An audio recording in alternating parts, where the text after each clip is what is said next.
sweaters, which came from Red Game Farm. So Red Game Farm naman ang original source. Yung sweaters namin, una na naming sweaters, nakuha namin kay Red.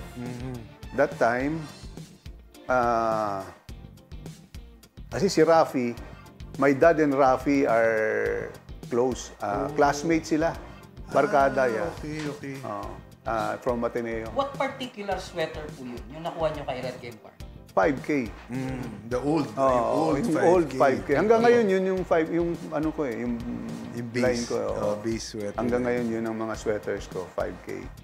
So, that time, yung may mga broodcock sila Edwin noon, tsaka si Rafi, yung mga tinatawag niya si number 1, si number 4, yung mga si number 3. Yun lang ang mga pangalan ng manok nila.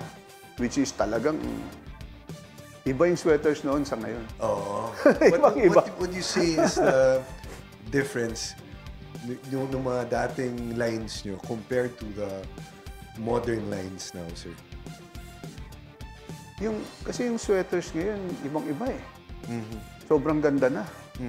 Ang haba na ng leeg, matangkad. Hindi ganun ang sweaters. Maiksi ang leeg niyan. Tapos hindi sila matatangkad. Tama lang naman. Oo.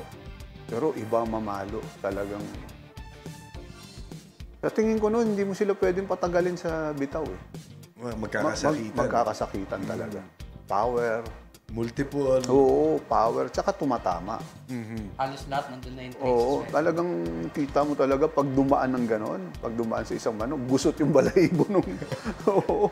Galing sa cutting. Yun ang mga sweaters na pala ng Red Game Farm ang pinagsimulan ni... Kasi Sir Edwin Aranes was also our maiden guest dito sa first episode ng Larga.